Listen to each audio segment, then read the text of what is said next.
안녕하세요. 평화를 빕니다. 가톨릭 선교사 김한드레입니다. 오늘은 아시시의 성 프란치스코 성인의 기쁨의 영성 중에서 참되고 완전한 기쁨에 대해서 살펴보겠습니다. 성 프란치스코의 잔꼬송이 제8장에 보면 성 프란치스코가 어느 날 레오 형제와 함께 페루지아로부터 천사의 성마리아 성당으로 향해 가고 있었는데 살을 베는 듯한 추위 때문에 몹시 고통을 당하고 있을 때였습니다. 성인은 조금 앞서 가던 레오 형제를 불러서 말했습니다. 레오 형제요, 지금부터 내가 하는 이야기를 기록하세요 라고 말씀하시고 참된 기쁨이란 무엇인가 라고 쓰세요 라고 하십니다. 이어서 얘기합니다.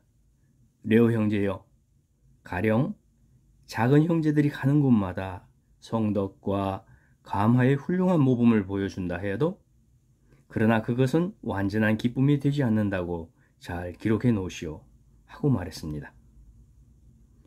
조금 더 걷다가 성 프란치스코는 그를 두 번째로 다시 부르며 레오 형제여, 가령 작은 형제가 소경을 눈뜨게 하고 고추를 고쳐주고 벙어리를 말하게 하고 더 위대한 일로 죽은 지 나흘 된 사람까지도 부활시킨다 할지라도 그러한 것은 완전한 기쁨이 되지 않는다고 잘 기록해 놓으시오 하고 말했습니다.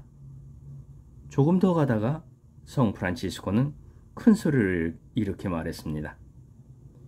레오 형제요, 가령 작은 형제가 모든 나라 말과 온갖 지식과 만 가지 책에 능통하고 장래일뿐만 아니라 인간 양심의 비밀까지도 꿰뚫어 볼 수 있다 하여도 그러한 것이 완전한 기쁨이 되지 않는다고 잘 기록해 놓으시오. 그리고 좀 더 가다가 성 프란치스코는 다시 큰 소리로 불렀습니다. 하느님의 어린 양 레오 형제여, 가령 작은 형제가 천사들의 말을 하고 별의 궤도와 약초의 효력을 알고 또 땅의 보물을 다 찾아내게 되고 새와 물고기와 온갖 짐승, 사람, 돌, 초목의 뿌리와 물의 효능을 알고 있다 하여도 그러한 것이 완전한 기쁨이 되지 않는다고 잘 기록해 놓으시오. 조금 더 걸어가다가 성 프란치스코는 큰 소리로 레오 형제여, 가령 작은 형제가 전교에 아주 농하여 이교 불신자들을 모두 개심시켜서 그리스도의 신앙으로 이끌어들인다 하여도 잘 기록해 두시오. 그러한 것이 완전한 기쁨이 되지 않습니다. 계속해서 말합니다. 한 전달자가 와서 파리 대학의 모든 교수들이 우리 형제에 들어왔다고 전합니다. 이것은 참된 기쁨이 아니다 라고 쓰세요 라고 말하고 더 나아가서 알프스 너머 모든 고위 성직자들, 대주교들과 주교들이 우리 형제회에 들어왔고 프랑스 왕과 영국 왕이 들어왔다고 전합니다. 이것 또한 참된 기쁨이 아니다 라고 쓰세요. 이런 것이 기쁨이 아니라면 그럼 참된 기쁨이란 도대체 무엇이란 말입니까? 그래서 3km를 좋게 되는 거리를 걸어가면서 이런 이야기를 계속하니까 레오 형제는 너무 놀라서 사부님, 그렇다면 참된 기쁨이 어디 있는지 가르쳐 주십시오 하고 물으니 성 프란치스코는 대답하기를 우리가 비에 젖고 추위에 얼고 진창에 빠져 형편없이 되고 배고파 기진맥진하여서 천사의 성마리아 성당에 도착해서 수도원 문을 두드릴 때 문지기가 화를 내며 당신들은 누구요? 하고 물을 때 그때 당신들의 형제 두 사람입니다 하고 대답하면은 문지기가 말하기를 거짓말하지 마라. 너희들은 사방을 돌아다니면서 세상을 속이고 가난한 사람들이 구걸한 것을 빼앗아 먹는 두 명의 악당들이지.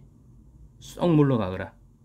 그러고는 문도 열어주지 않고 추위와 굶주림을 거들떠 보지도 않고 바깥 쏟아지는 빗 속에 우리를 밤중까지 내버려 둘 때 그런 욕설, 인정 없는 무자비한 대우, 매정한 거절도 우리가 인내로써 달게 받고 그 사람과 맞서서 싸우거나 불평하지 않고 겸손히 애덕으로 문지기가 말한 것은 정말이다. 우리에게 그렇게 말하도록 하나님께서 시킨 것이다 라고 생각한다면 레오 형제여, 그것이 바로 완전한 기쁨이라고 기록해 놓으시오. 그리고 우리가 끝내 문을 두드리면 문지기가 화를 더 내며 튀어나와서 너희는 들어올 수 없다. 썩 물러가거라. 멍청하고 무식한 놈아. 우리는 이제 사람들이 많아서 너희 같은 놈은 필요 없어. 이제 우리와 함께 있을 수 없다. 이 더러운 놈들아. 병원에나 찾아가거라. 여기서 말하는 병원은 그 근처에 있던 나병 환자 병원을 말하는 것입니다. 여기서는 먹여주지도 재워주지도 않는다 하고 말하게 될 때 우리가 만약 애덕의 숭고한 정신에서 인내와 기쁨으로 이 모든 것을 달게 참아 받아낸다면 레오 형제여, 그것이 완전한 기쁨이라고 기록해 놓으시오. 그리고 우리가 굶주림과 추위와 어둠 때문에 하는 수 없이 다시 문을 두드리고 울부짖으며 제발 문 좀 열어주시오 라고 애원할 때 그는 화가 머리 끝까지 치밀어서 이 파렴치한 족들 혼 좀 나가라 하고 고함치면서 옹이가 가득 베인 몽둥이를 들고 나와 수도보의 모자를 잡아쥐고는 우리를 땅에 내동댕이 쳐서 눈 속에 굴리면서 몽둥이의 옹이로 사정없이 매질한다고 할 때 그래도 우리가 이 모든 것을 달게 참아받게 받고 복되신 그리스도의 가난을 생각하고 즐거워한다면 레오 형제여, 그런 것이 완전한 기쁨이라고 기록해 놓으시오. 이렇게 내가 인내심을 가지고 마음의 평정을 잃지 않는다면 바로 이것이 참된 기쁨이고 참된 덕행이며 영혼의 구원이 됩니다 라고 말하며 레오 형제여, 자 이제 결론을 들어보시오. 그리스도께서 당신의 친구들에게 베푸시는 성령의 온갖 은총과 선물 가운데서 가장 훌륭한 것은 바로 자기를 눌러 이기고 고통, 모욕, 수치, 불쾌한 것을 그리스도께 대한 사랑 때문에 달게 참아받는 그것입니다. 하나님의 다른 선물은 자랑거리로 삼을 것이 못 됩니다. 그래서 바오로 사도께서 말씀하시기를 여러분이 가지고 있는 모든 것은 하나님께로부터 받은 것이 아닙니까? 이렇게 다 받은 것인데 왜 받은 것이 아니고 자기의 것인 양 자랑합니까? 하고 고린도일서 4장 7절에서 말씀하셨습니다. 그렇지만 고난과 고통의 십자가는 바로 우리의 것이기 때문에 자랑할 수 있습니다. 사도께서는 내게는 우리 주 예수 그리스도의 십자가 밖에는 아무것도 자랑할 게 없습니다 라고 갈라디아서 6장 14절에서 말씀하셨습니다. 이 참되고 완전한 기쁨은 시에나의 카타리나 유언과 더불어서 성인이 불러주고 받아쓰게 한 가장 전형적인 작품입니다. 저는 이 글을 읽으면서 역시 성인은 다르다는 것을 절실하게 느꼈습니다. 우리들이 말하는 기쁨의 상태와는 상상도 못할 만큼 다름을 보고 놀랐습니다. 성인은 이런 상태에서 참 기쁨을 누릴 수 있다는 것이 참으로 성령을 입지 않고서는 불가능해 보입니다. 그래도 중요한 것은 이 글을 읽으면서 나도 흉내라도 한번 내보고 싶다는 열망이 떠올랐다는 것입니다. 우선 우리 사부 프란치스코 성인께서는 우리의 처지가 어떻든 간에 우리는 기쁘게 살 수 있다고 생각한다는 것을 우리는 알 수 있습니다. 우리는 보통 내가 죄 중에 있다거나 고통 중에 있다거나 일이 잘 안 풀리거나 오해와 비난을 받을 때나 부정적인 상황 하에 놓이게 되면 기쁠 수 없다고 생각합니다.